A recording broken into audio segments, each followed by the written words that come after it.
الكنيسة كلها حرفيا اتقلبت بسبب الشيء العجيب اللي حصل للولد اللي من شهود يهوه اللي اتناول. ايه التفاصيل وايه الحكاية وايه اللي حصل بالظبط؟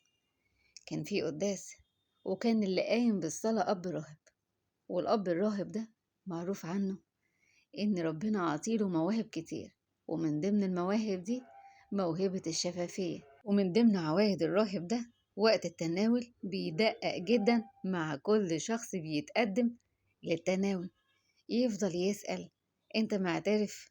انت أرثوذكسي؟ انت متعمد؟ لحد ما حصل حاجة عجيبة.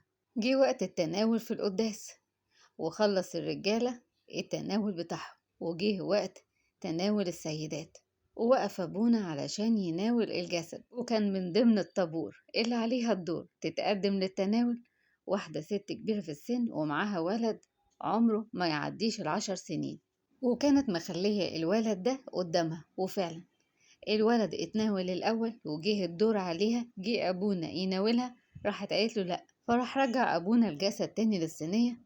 وجاية تمشي الست دي مع ابنها، راح أبونا نادى عليها وقال لها: خد يا ست انت هنا، تعالي. قالت له نعم. راح قال لها: هو الولد ده متعمد؟ ردت الست عليه وقالت له: لا، مش متعمد. بصلها أبونا وقال لها: هو ده كلام؟ وجاية تناوليه؟ الولد ده لازم يتعمد. بصت له الست بكل عصبية وبصوت عالي، والكنيسة كلها هدوء ما بعده هدوء، والشعب كله مركز وبيشوف ايه اللي بيحصل. ردت عليه وقالت له: سيبنا نمشي. يتعمد ايه؟ على فكرة احنا مش أرثوذكس من الأساس، احنا شهود يهوه. راح بصلها ابونا وكرر عليها الكلام من تاني، وراح قال لها: انا بقولك الولد ده لازم يتعمد الآن، لأن اللي هيحصل له مش كويس. بصيت له الست بعصبية وقالت له: يتعمد ايه؟ ده ابوه لو عرف من الأساس اللي احنا جينا هنا هتبقى مصيبة. أبونا اتعصب وصوته عالي ورد عليها وقال لها: يا ست أنا بقولك ده مش هزار، الولد ده لازم يتعمد. الولد ده مش هيمشي من هنا إلا لما يتعمد. الولد ده حياته هتنتهي وهيموت. راحت الست شدت الولد من ايد ابونا، والكنيسة كلها بتتفرج. راحت ردت على ابونا برد صعب جدا وقالت له: يموت يموت، بس على الاقل يموت في بيت ابوه، ما يموتش هنا. وموضوع يتعرف اللي انا جيت الكنيسة عندكم هنا انا غلطانة من الاساس، اللي انا جيت هنا انا غلطانة، اللي سمعت كلام جارتي الارثوذكسية اللي قالت لي ابنك هيخف لو ناولتيه. بس للأسف الموضوع اتحول لخناقة، كان أبونا يشد وهي تشد في الولد. لكن لما أبونا لقاها مصرة على كلامها وعلى اللي في دماغها، خلاها تاخد الولد، وراح قال لها: لآخر مرة أنا بحذرك وبقولك الولد ده لو خرج من الكنيسة من غير ما يتعمد هيموت. راحت ردت عليه وقالت له: يموت يموت. بصلها ابونا وقال لها: خلاص خديه، وذنبه في رقبتك انتي. وفعلا عملت اللي في دماغها، واخدت الولد وماشية، وهي خارجة من الكنيسة بتبرطم وتقول: انا غلطانة من الاساس اني جيت، انا غلطانة من الاساس اني سمعت الكلام، اهو ده جزات اللي يسمع كلام الناس. واخدت الولد ومشيت على كده.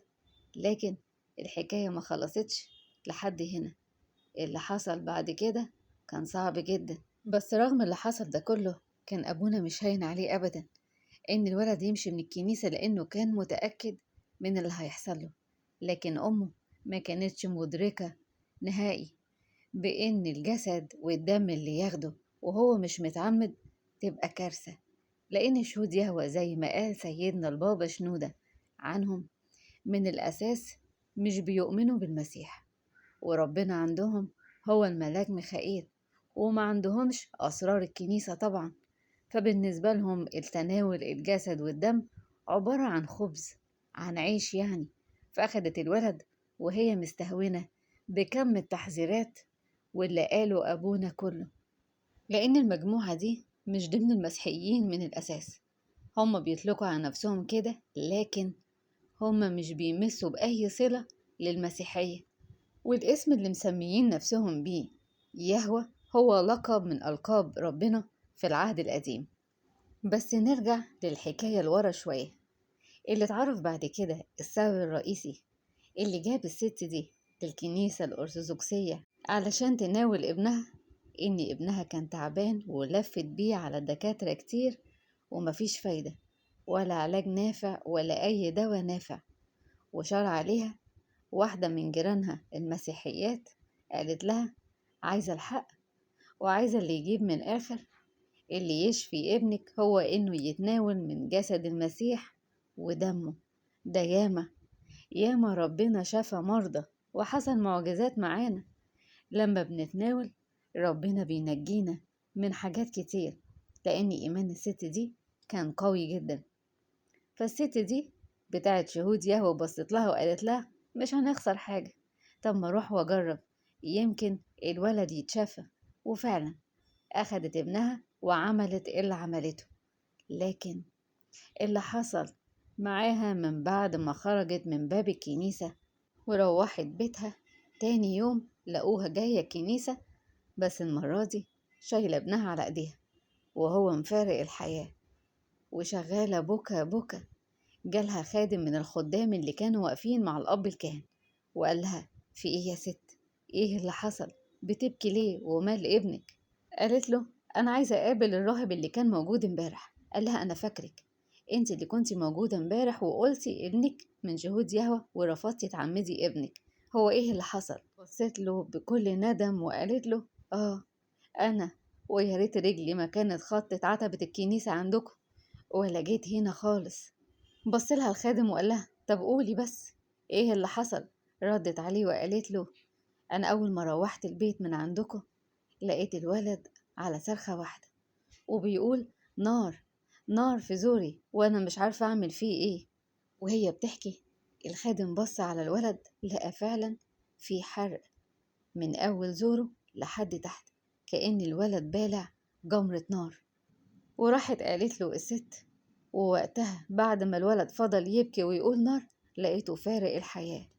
ويا ريتني كنت سمعت الكلام وعمدت الولد. رد عليها الخادم وقال لها ما يا أمي، أبونا اتحايل عليكي كتير وانت اللي رفضتي وحذرك وما اهتمتيش بالموضوع واستهونتي بالسر المقدس سر الأفخارستية. بس يفيد في ايه الندم؟ ما خلاص الولد فارق الحياة. التناول سر مقدس محدش يستهين بيه أبدا، ولا تكون مستعد إنك تتقدم للأسرار وتقول وإيه يعني ما أدخل وأجرب مش هيحصل لي حاجة. لا، ده سر عظيم، سر مقدس، زي ما بيتقال عليه نور ونار.